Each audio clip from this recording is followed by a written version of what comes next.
تو اسی طرح سے کہ اگر فرض عشاء کے رہ گئے قضا ہو گئے تو اب سنتوں کی قضا نہیں، جو نوافل ہم پڑھتے ہیں ان کو نہیں دہرانا، بلکہ 4 فرض عشاء کے پڑھنے ہیں اور 7 وتروں کی کیا کرنی ہے؟ قضا۔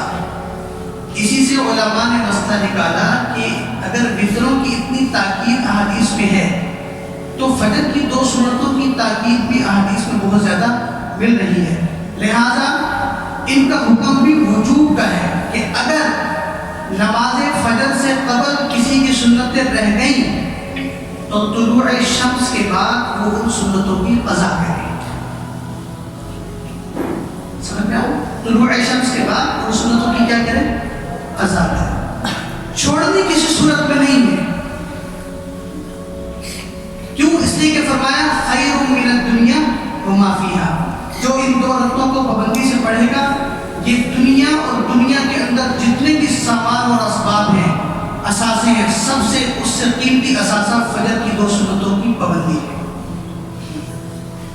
تو پہلی بات تو یہ کہ بھئی اس نماز کو نماز فجر سے قبل پڑھنے کی کوشش کی جائے، اور اتنی دیر پہلے نماز فجر سے پہلے اٹھا جائے۔ کیا کیا جائے؟ اٹھا جائے۔ یہ اٹھنا بہت مشکل کام ہے، لیکن دکان پہ جانے کے لیے بھی اٹھتے ہیں کہ نہیں اٹھتے؟ کیوں؟ کمائی کرنی ہے، پیٹ پالنا ہے، اپنی حوائج اور ضروریات کو پورا کرنے کے لیے بھی اٹھتے ہیں کہ نہیں اٹھتے؟ اٹھتے ہیں۔ کیوں؟ ضرورت کو کیا کرنا ہے؟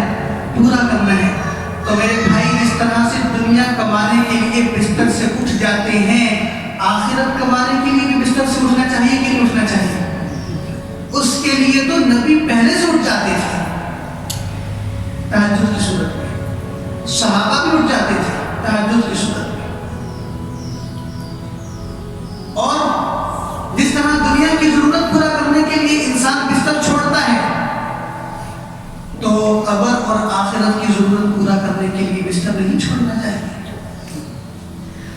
اٹھ جاؤ اس سے پہلے کہ اٹھا لیے جاؤ۔ اٹھ جاؤ اس سے پہلے کہ اٹھا لیے جاؤ۔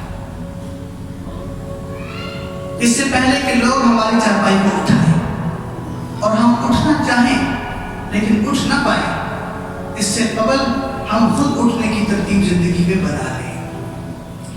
رمضان میں کیسے لوگ فجر کی نماز اہتمام سے پڑھتے تھے،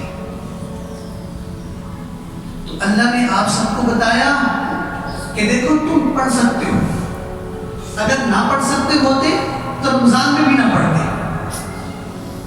رمضان میں جو تم نے پڑھی ہے یہ اس بات کی دلیل ہے کہ تم پڑھ سکتے ہو۔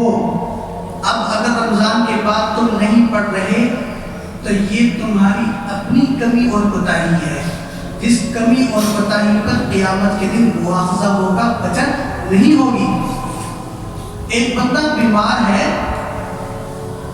اور اتنا علیل ہے کہ بیچارہ اشارے تک نہیں کر سکتا، تب جا کر نماز معاف ہوتی ہے، وگرنہ بستر پر بیمار آدمی اگر اس حیثیت میں موجود ہے کہ وہ اشارے کر سکتا ہے تو وہ اشاروں سے کیا کرے گا؟ نماز پڑھے گا۔ تو بستر کے ساتھ جو بالکل لیٹا ہوا ہے، اس کے اندر اٹھنے کی طاقت نہیں ہے، جس کو شریعت نے کہا اگر تو اس قابل بھی ہے کہ اشاروں سے ادا کر سکتا ہے تو تو کرے گا، فرض کو وقت پر ادا کرے گا، قضا کرنے کا حکم نہیں ہے۔